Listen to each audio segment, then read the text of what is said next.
No vídeo de hoje vai ser um pouquinho diferente, porque nós vamos corrigir a nossa provinha da UERJ, tá? É um vestibular que ocorre aqui no Rio de Janeiro. Então, se você é do Rio de Janeiro e realizou essa prova, preste atenção aqui e veja se você se deu bem ou se você se deu mal.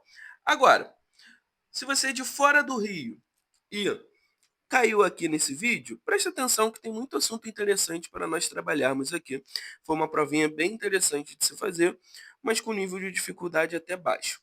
Mas antes de eu começar, se inscreva no canal, compartilha com todo mundo, deixa seu like que é muito importante para o YouTube divulgar o nosso trabalho e vem comigo. A primeira questão, basicamente, ele coloca aqui um mapa, então vamos de fato para a pergunta. Admita que a embarcação navegue sempre em linha reta do ponto A até o ponto B, percorrendo 6 quilômetros.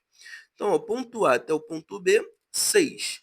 E do B até o C, 5,3. Então, beleza. Anotamos as informações aqui no desenho. E admita que o triângulo ABC ele é retângulo em B.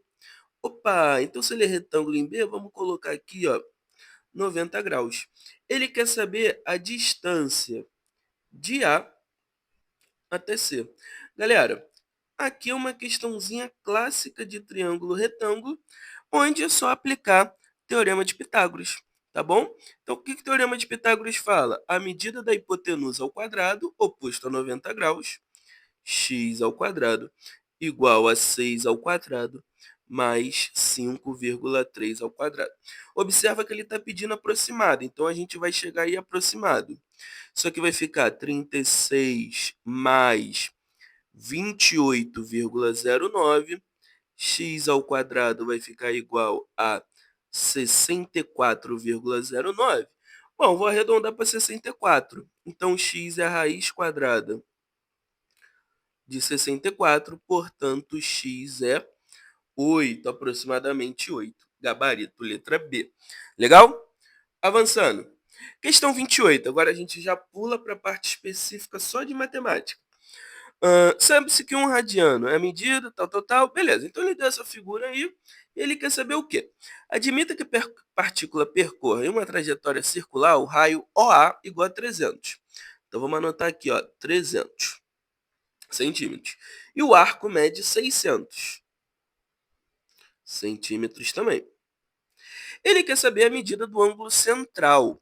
Primeira coisa que a gente sabe é que a medida do ângulo central e a medida do arco, elas são a mesma. Ponto. Beleza. Só que como que a gente calcula o comprimento do arco? Então, o comprimento de um arco vai ficar 2 vezes π vezes o raio vezes a medida do ângulo central dividido por 360. Eu vou resolver essa questão aqui utilizando grau e depois a gente transforma, tá bom? Então, o comprimento do arco vai ficar o seguinte, ó. Opa, o comprimento do arco ele já me fala que é 600. Então, vamos colocar aqui, ó. 600 igual a 2 vezes o π vezes o raio, que é 300, vezes o ângulo que nós queremos descobrir. Isso tudo dividido por 360. Olha que interessante que 2 vezes 300 dá 600. Eles podem se cancelar. Aqui vai sobrar 1, 360 vai passar multiplicando. 360 igual a π vezes θ. Então, o valor de θ, que é o ângulo, vai ser 360 dividido por π. Só que a conversão de grau para radiano é que 360 graus equivalem a 2π. Então, isso aqui é a mesma coisa que 2π dividido por π. Portanto, isso aqui é igual a 2. Gabarito, letra A. Legal? Avançando. Na questão 29, ele fala o seguinte, ó. Para determinado tipo de aplicação financeira, um banco oferece uma taxa de 12% aos juros. Legal. Ao ano, do rendimento obtido nessa aplicação. Deixa eu aumentar aqui, porque tô cego. De acordo com a tabela seguinte, então ele me deu a tabela bonitinha aí. Assim, se o cliente deixar o dinheiro nesse banco por 800 dias, seu rendimento no ano será descontado o imposto de renda 12 vezes 0,12. 85. Olha que interessante. Vamos ver essa informação que ele me fala aqui, ó. Quando deixa por 800 dias, quer dizer então que você vai ter um desconto de 15%. E aí, se você observar, o que que acontece? Ele vai multiplicar a taxa de juros, que é 12, por 0,85. Por que 0,85? Porque já teve esse desconto de 15%. 100 menos 15, 85. Legal. Vamos para a questão, ó. Agora, o banco passou uma taxa de juros de 13,5% ao ano. Legal. Ele quer um rendimento por 300 dias. Então, por 300 dias, ó, tá nessa faixa aqui, com um desconto de 20%. Ah, então se é um desconto de 20%, significa que nós vamos pagar apenas 80 dele. Isso aí. Então basta nós fazermos o quê? A porcentagem, que é 13,5, vezes 80, que é 0,8. Quando a gente faz essa continha aqui, isso aqui vai dar 10,8%, gabarito letra D. Legal? Avançando. Deixa eu aumentar aqui de novo, que eu tô cego. Uma padaria, o custo de produção dos pães é composto por 3 itens: 30% da mão de obra, 50% da matéria-prima e 20% da energia elétrica. Admita as seguintes elevações percentuais. Tá, então ele teve um aumento de 10% da mão de obra, 20% da matéria-prima e 10% da energia elétrica. Só que você tem que tomar cuidado o seguinte, que ele teve um aumento, por exemplo, aqui de 10%, mais em cima dos 30 que já tinha. Então a mão de obra, vamos anotar aqui, ó, a mão de obra,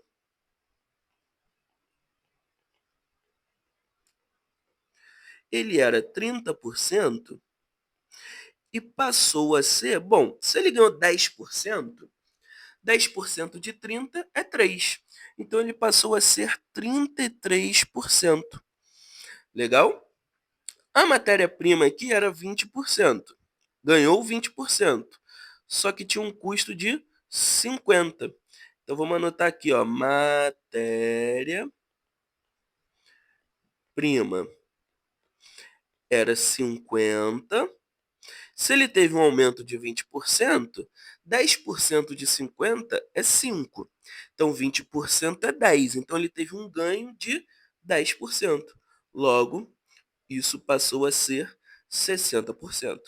E para encerrar, 10% de energia elétrica, que era 20 e ganhou 10%. Então ficou 12. Vamos anotar aqui, ó, energia. Era 20%, ganhou mais 10%, 10% de 20, 22%. Então ele tinha um gasto de 100, né? Ó, 30, 50, 100. E agora ele passou a ter um gasto de quanto? Vamos ver. Vai ficar 5, 115%. Logo, então, ele teve um aumento de 15%. Legal? Avançando. 31, vamos lá. Ó. Para a fabricação de 1.000 embalagens, uma indústria tem um custo fixo inicial de 4.000, somado a um custo de R$ 3 por unidade produzida, sendo cada embalagem vendida por R$ 6. Beleza. Então, ele já me deu as equações aí. Vamos ver aqui. Para alcançar lucro mínimo igual ao custo fixo mais R$ 100. Então, preste atenção que o custo fixo inicial era de 400. Então, ele quer um lucro de quanto? 400 mais 100, 500. Então, ele quer um lucro, vamos anotar isso. Lucro de 500. No entanto, a gente precisa saber qual expressão representa esse lucro. E a gente sabe que um lucro de qualquer coisa é o valor da venda menos o valor do custo. Bom, então aqui, lucro vai ficar a venda, que é 6x, menos o custo, que é 400 mais 3x. Como a gente quer que o lucro seja de 500, essa expressão tem que ser igual a 500. É só isso? Só isso. 6x menos 400 menos 3x igual 500. Então, ó, 6x menos 3x vai ficar 3x. O 400 vai para o outro lado somando, então fica 900. Portanto, x é 900 dividido por 3. Isso aqui é igual a 300. Gabarito, letra C. Legal? Então, tá vendo que é uma prova bem tranquila de se fazer. Essa aqui talvez seja a questão mais interessante dessa prova. Um conjunto A é composto de 8 números inteiros sobre seus elementos.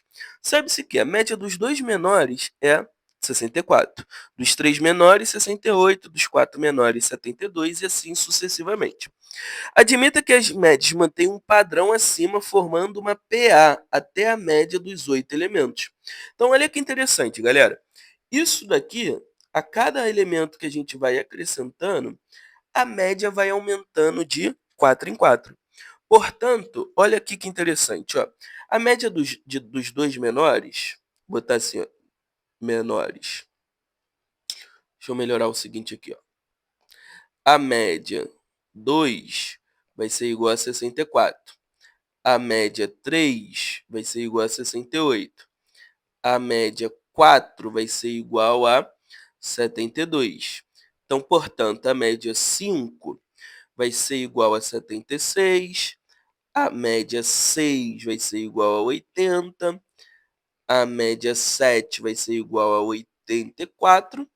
E a média 8 vai ser igual a 88. Legal? Vamos entender o seguinte, ó, vamos pegar esses dois primeiros para entender o raciocínio que eu vou fazer aqui. Ó, então, o A1 mais o A2 dividido por 2, isso aqui tem que dar 64. Portanto, eu posso falar que A1 mais A2 vai ser igual a 128, certo? Se eu pegar agora a média dos três primeiros, ó, A1 mais A2 mais A3 dividido por 3. Isso tem que ser igual a 68. Olha que interessante, eu nem vou substituir, mas é só para você perceber. Se eu pegar aqui o A1 e A2, A1 mais A2, e substituir por 128, isso aqui vai dar 128 mais A3 sobre 3 igual a 68.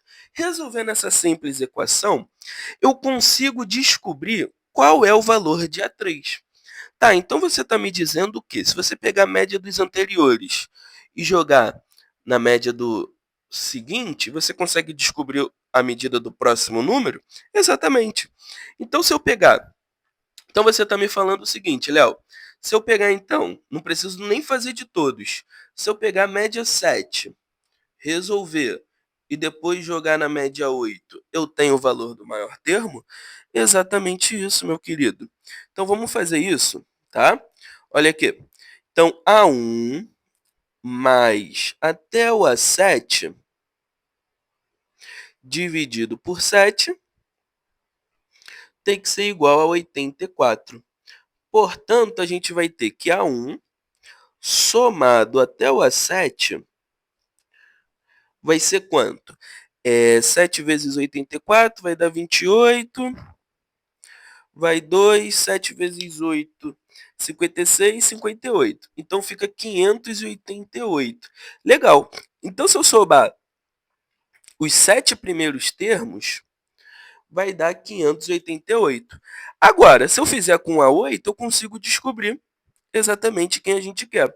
Então, vamos fazer aqui, ó, A1 mais, vou até o A7, mais A8, dividido por 8, isso tem que ser igual a 88. E aí, olha que bonito, galera. A1 até o A7, a gente acabou de fazer que é 588. Então, isso aqui vai ficar, ó, 588 mais A8, que é o que eu quero descobrir, igual a 8 vezes 88. 64 vai 6, 66, 64 mais 6 vai dar 70, né? 704. Então, a medida de A8 vai ser quanto? 704 menos 588. Isso aqui vai dar 116. Então, gabarito, letra B de bola. Legal? Essa, para mim, foi a mais difícil da prova, não pela conta, mas pelo raciocínio do que você teria que fazer, tá bom? Avançando. Questãozinha aqui clássica de PA, ó. Ele quer saber o total, ó, o número total de quadradinhos necessários para formar as 17 primeiras. Então, ele quer a soma dos elementos. Vamos entender. Aqui temos 1, 3, 5, 7. Observa que isso é uma PA de razão 2. Então, se eu descobrir quem é o seguinte, vamos descobrir quantos quadradinhos a gente usa no 17, né? Na 17ª lá figura. Então, vai ficar A1 mais N menos 1 vezes a razão. A17 vai ficar A1, que é 1, mais 17 menos 1 vezes 2. A17 vai ficar 1 mais 16 vezes 2. Então, A17 vai ficar 33. Então, lá da 17ª figura, irei usar 33 quadradinhos. Só que eu quero saber o total. Então, eu quero saber a primeira figura somado com a segunda, somado com a terceira, e assim sucessivamente. Então, o nosso S17 é A1 mais A17 vezes N, que é o total de elementos, dividido por 2.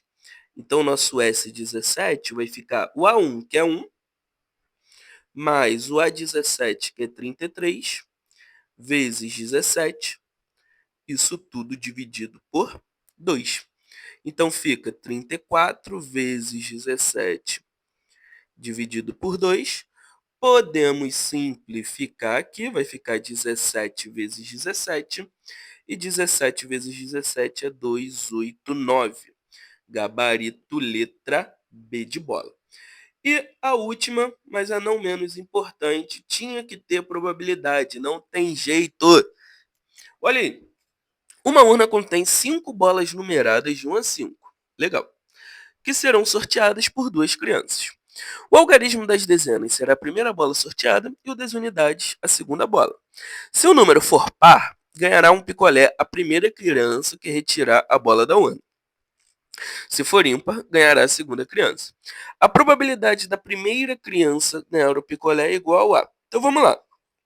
A probabilidade de ser a primeira é que seja um número par. Então, vai ser um número par dividido pelo total de possibilidades. Bom, vamos entender aqui, ó. Qual a possibilidade de tirarmos um número par? A gente vai tirar 2 bolinhas. Beleza? Bom, temos que a unidade tem que ser par. Então, a gente tem apenas 2 possibilidades, o 2 ou o 4.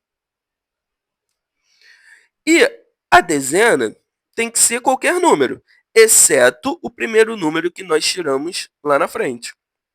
Então, pode ser o 1, o 2, o 3, o 4 ou o 5. Mas aí a gente vai retirar ou o 2 ou o 4. Então, restando 4 possibilidades. Portanto, a gente tem 8 maneiras de tirar um número par. Sendo que o total é 5 possibilidades para as dezenas e 4 possibilidades para as unidades. Isso aqui vai dar 20. Portanto, isso aqui fica 8 sobre 20, que é a mesma coisa de 4 sobre 10, que claramente é 40% gabarito, letra A. Então, espero que você tenha gostado aqui da nossa correção. Deixa o seu like, comenta se você foi bem, se você foi mal nessa prova. E tamo junto!